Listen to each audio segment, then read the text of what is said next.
Well, Brett Allan here with the Brett Allan Show. As I live and breathe, we're talking to Penelope Ann Miller and Dennis Quaid. How are you? How you It's an there? honor to chat Right. with you today. Thank Wow. you. Well, I watched this movie yesterday, and my goodness, it's so good. I mean, I feel like it's something that we need right now as a country.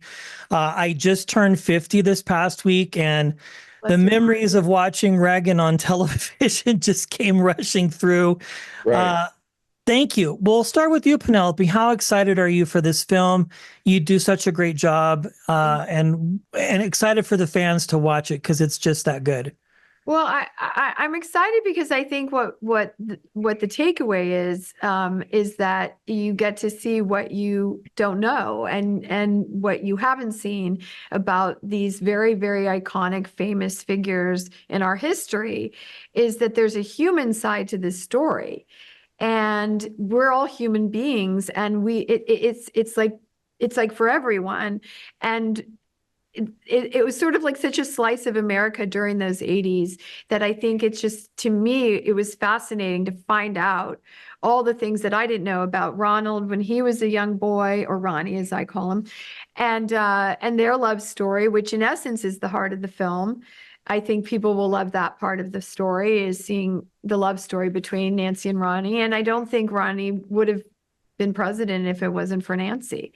Their partnership was pretty incredible. Yeah, that's like being a fly on the wall with all the scenes that we never got to see backstage, from what was happening in public, which it's fantastic to see. And in a sense, the movie is about us. I mean, you were mentioning, it took you right back there when you were 10 years old, watching Reagan for 8 years of television, but, and all those events that revolved in your life around that. And, it's a chance to go back there, I think, for, people that were alive, and for people that weren't alive back then. It's a chance to see how great this country still can be, by the way.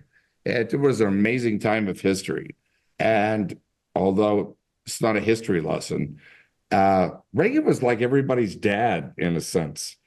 Besides winning the Cold War, and he was my favorite president.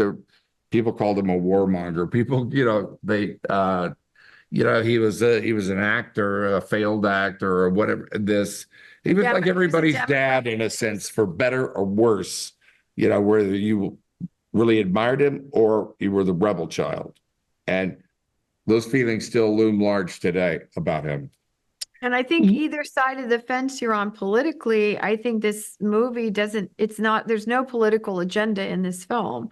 It's really about these people who were in the White House for 8 years, and what happened, and what their past was to become the people that they were, that everybody knows now.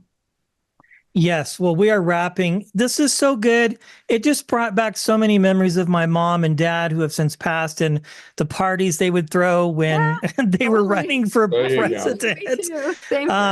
It really touched my heart. You both are wonderful. This has been an honor. Penelope and Dennis, thank you so much. Thank you so much. Thanks, buddy. Thank you.